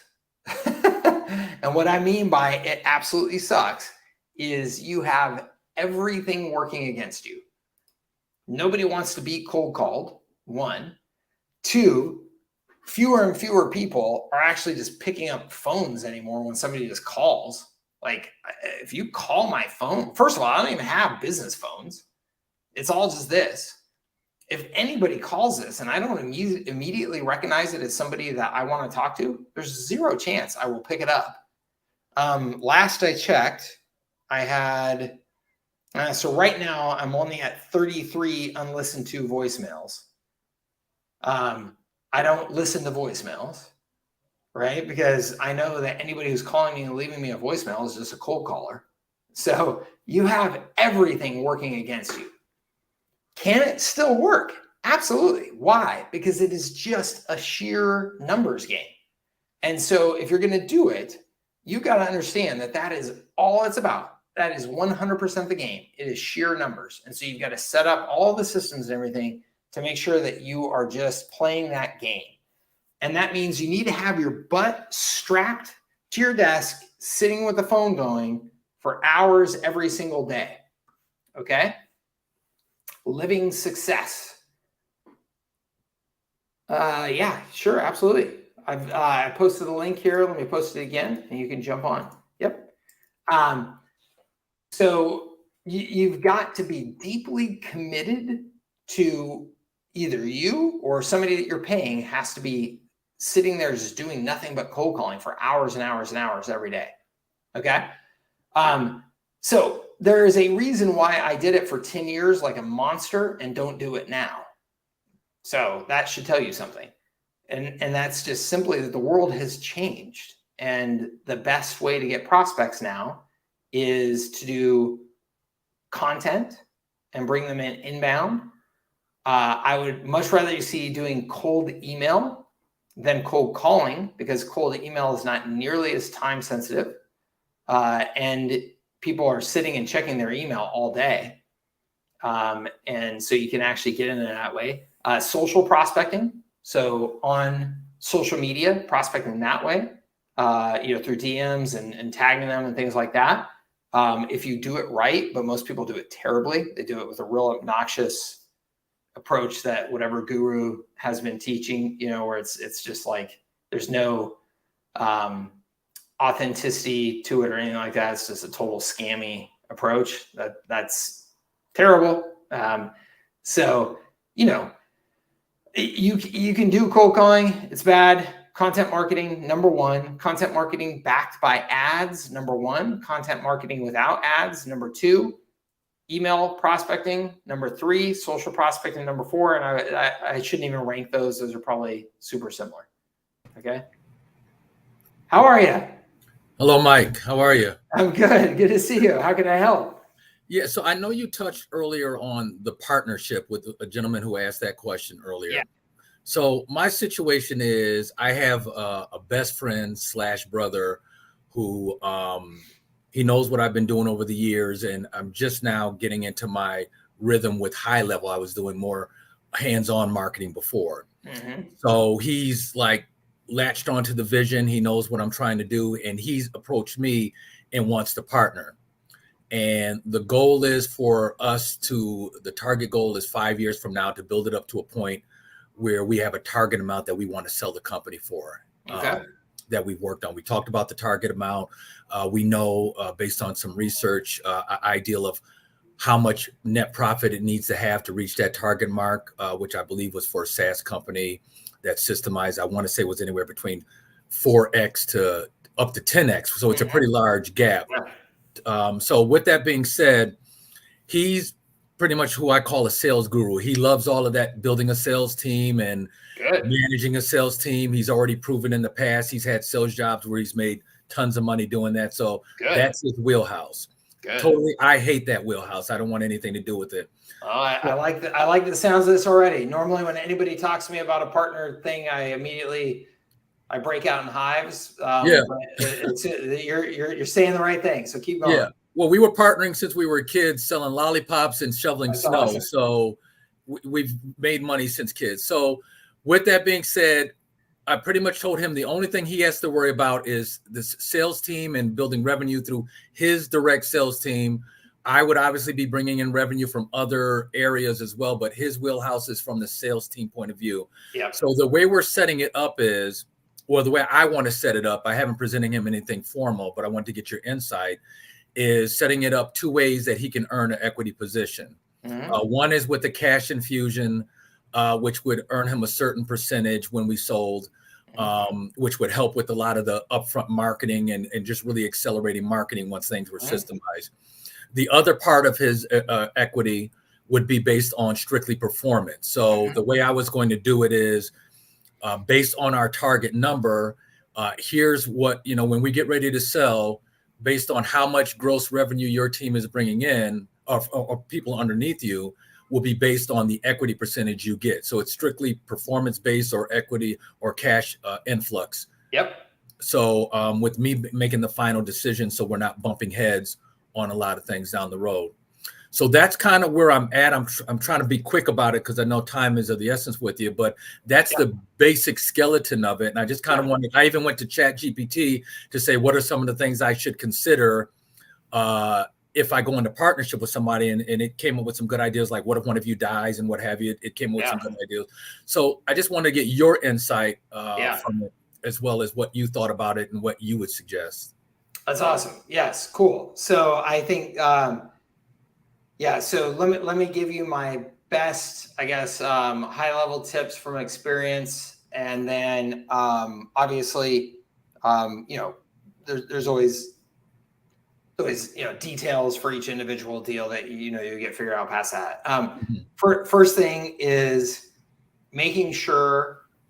So I hate the word partnership. I have intentionally never used the word partnership when it comes to business. And the reason why is because people have like this emotional attachment to it. We're partners. It's like, I'm not your wife, I'm not your husband. I try and keep the emotion out of it, because the reality is, if you are in a company, you are either a shareholder, an employee, or both. Okay, that's it. Anybody working in the company, you're a shareholder, an employee, or both. Now, you can call it whatever you want. You can call it partners. You can call it, whatever. But the reality is that it's one of those three things: shareholder, employee, or both. And those things can be completely separate from each other. You can be a shareholder and not an employee. You can be an employee and not a shareholder. And the reason why I say all these things is because it's very, very important that you take the emotion out of it and you clarify. And it sounds like you already have, and you're already thinking about this, but you clarify as clearly and objectively as possible. Here is what your role is.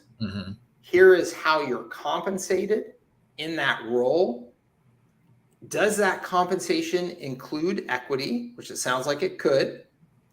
And do you have an opportunity to invest in the company to get more equity? Because that's the other way you get more equity. Right.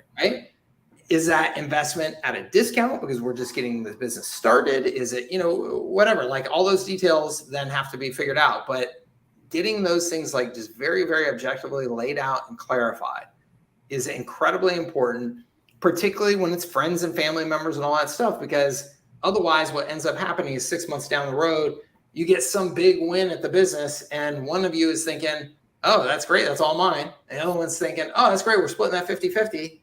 And then you're in trouble, right? So that's the first thing, is getting very, very clear on the role, very, very clear on, is it investor, employee, both, and how do those things all, kind of get dialed in on the specifics.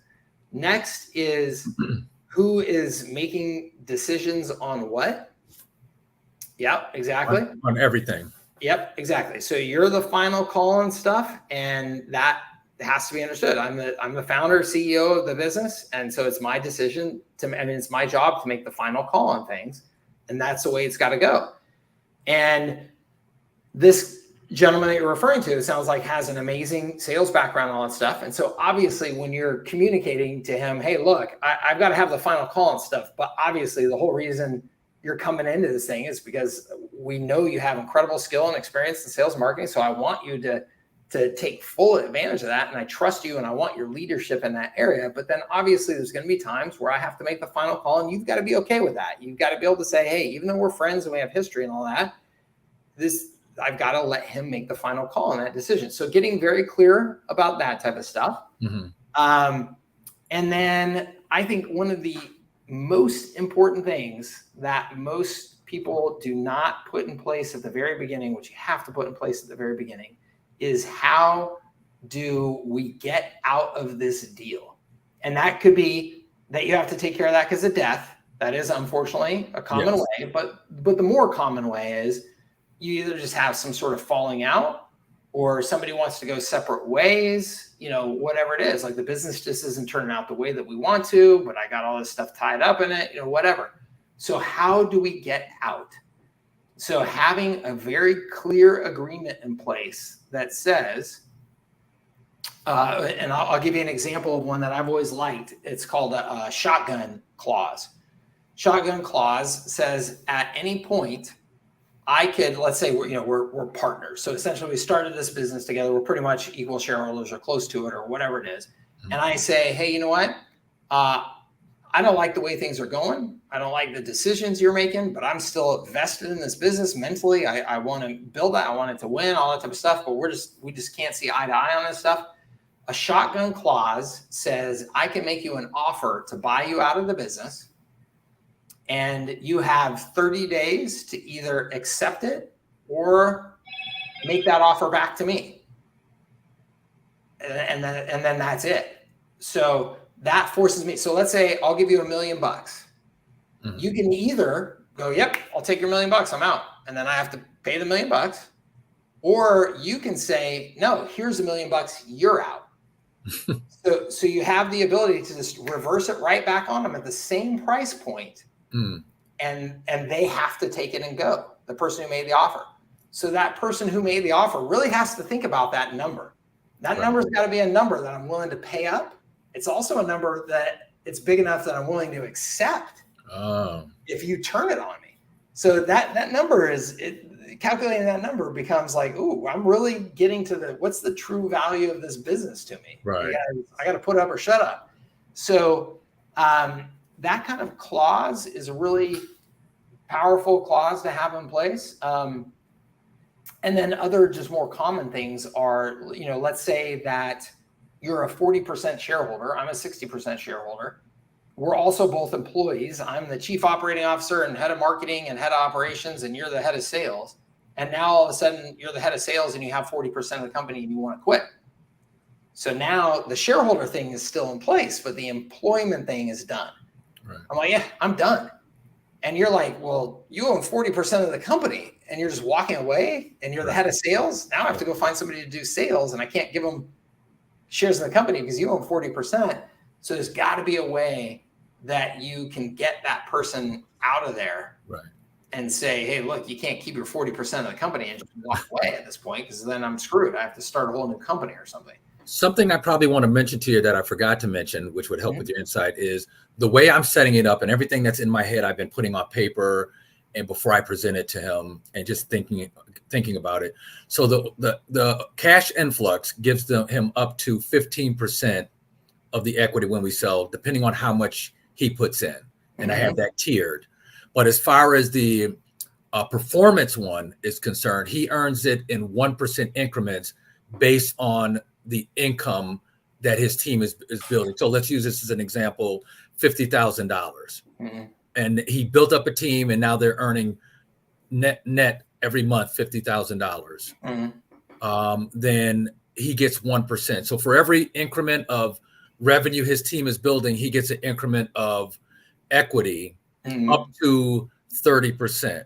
And then he can get up to the influx of cash up to 15%. So in the end, I told him we'll both have the opportunity to walk away with the same 45% on my end, which is built in automatically, no matter what, 45%. But he can build up to the same amount as mine. That's 90%. And I told him I wanted to leave the other 10% for like sales, higher sales echelon, like a regional or a VP of sales, where they get 10% split between them based on how long they've invested in the company. But it's a gradual increase in the percentage. So even if he left after a year, let's say a year, and he may only have 10% that's built up based on the revenue that he's been responsible for. Yeah. Up to that point. So I wanted to clarify that. That's in my mind. I don't know if that's the best thing, but in my mind, that's how I put it on paper before I presented it to him. Yeah. I mean, I think that can absolutely work. Again, you still need a way to get out of that and to potentially like buy him out or things like that, you know, if he wants to go. But I think that something like that could work. The keys to it are to just make sure it's very easy to measure and that you guys both really agree on the measurement. So top line revenue, you know, that's it. Top line revenue. Okay. Because profit can be much harder to measure. And, you know, you decided you want to expense a new car through the company. And he's like, wait a minute, is that getting taken out of my, you know, the profit number, you know, stuff like that. So, you know, having just a very, very clear measure is important. But yeah, I mean, having that, you know, him incrementally earn it, you could have it incrementally earn it. You can have it incrementally vest even after it earns. So you got your percentage point, but it's a 3-year vest. So that way, if you leave anytime before the 3 years is up, you're not getting the full point. You're getting that's a good idea. Third point, you know, that type of thing. So yeah, just getting that stuff just like really dialed in before you guys start working together is the key. Well, that's the goal. It sounds like you're thinking through all the right stuff, honestly. And I think just as clear as you can get on that and as objective as you can be about all that, the better off you are. Okay. Yeah, no, I appreciate that. You giving me some extra insight to think about. I just wanted to see, I mean, I know I'm not going to think of everything when I present it to him. And even when I present it to him, I'm going to tell him we haven't thought of everything, but my final end goal, once we've discussed it together and hammered out a couple of what we feel is the details, then the final step will be to go to a contract lawyer, have them write it up. So that, you know, even though we are best friends / brothers, I still want to make sure that we have it in writing. So that's a clear understanding between us, how it's going to work, though. It's even more important to do it then. So that way, no matter what happens, hopefully you can preserve your friendship and relationship that way, right? Because you can say, hey, look, here it is on paper. It's not personal. It's like we got this all signed up and agreed to, you know, so. Okay. Yeah, I appreciate the insight then, but that's kind of the plan. We want to get started on that once we have the details, as much of the details, I guess, we can get ironed out. But I just wanted, before I presented anything to him, I wanted to cover all my bases, see what needs to be discussed and everything like that, and see what I may be missing, adding to it. But like I said, he's also going to get paid as well, a percentage. And I told him his goal ultimately is, if we're going to sell it, if somebody's going to buy it, they don't want him to be contingent upon having to work there. So he has to remove himself out of the picture when he builds it up. But in the meantime, he's going to be getting paid a very high commission based on his sales team as well, in addition to that. Yeah. And I think I'm sure ChatGPT laid it out more eloquently, but it's, you know, it's essentially it's ownership, it's control, it's compensation, and it's what happens if things don't work out the way you want them to. Like those are like the major categories. Okay. And if you've thought through and you've documented those major categories in advance, you're just way better off. All right. No, that definitely helps. I'm glad I did. I was going to present it to him a week ago, and something told me, wait, talk to Mike and see what he says. Awesome. Well, I hope I helped. Thank you, Mike. Yeah, absolutely. Thank you. Appreciate the question. Okay, now. All right, let's see here. One more from Paul. Paul says, if I want to start posting content like a machine, templates to post on LinkedIn and Facebook, and I should do this from Go High Level account. Thanks, Mike. I don't know, Paul. Honestly, I have not played around with their social posting tool enough to know, because it seemed like it would not meet my needs, and I've been happy with the tools that I have. So I use Later. Later, I think it's just later.com. Later.com. So that's what I use.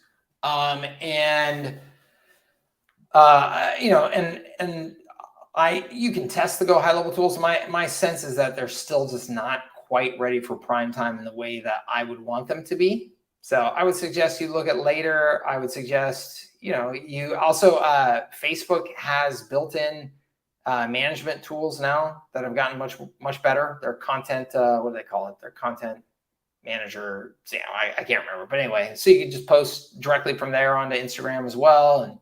And but I wouldn't let it get in the way. Yeah, content studio. There you go. Content studio. Thank you, Sean. Let's see here. Jay says, should I pick a niche once reselling UpHex? Yeah. I love all the AI generated avatars we have now. Yes, I do think that you should pick a niche. I do believe, though, that with UpHex, you have the ability to more easily work in multiple niches if you want, because you can make everything so templatized and scalable inside of UpHex in terms of the delivery. But that being said, even if the delivery is very scalable, your sales and marketing still gets watered down if you're trying to be too broad, right? Like if you're trying to advertise to doctors and you're trying to advertise to restaurants, you're splitting your horsepower. And usually that's just not, a good idea. If you said, I want to do like everybody related to home services though, and so you're doing landscapers, you're doing kitchen remodelers, you're doing whatever, that's probably close enough that you can kind of keep all of your advertising and marketing like in that universe and still get the benefits of efficiency there. Okay. Everybody, I've got to go. We've been here 2 hours. Thank you so much, everybody. I appreciate you being a part of the community. I appreciate all the great questions. And I hope that this call has helped you in some way. Again, thank you for being a part of the community. I love it. We have these office hours calls now every Friday. I moved them to every Friday this quarter as a test because it seems like there's good demand and engagement for them, just like on this call. It's been excellent. And so I will continue doing them that way, at least through this quarter, while we see if it's if it's beneficial for everybody. If it is, we'll probably just keep it up. So thank you very much. Awesome. Thank you, Paul. I appreciate it. Everybody have a fantastic rest of your Friday and a fantastic weekend.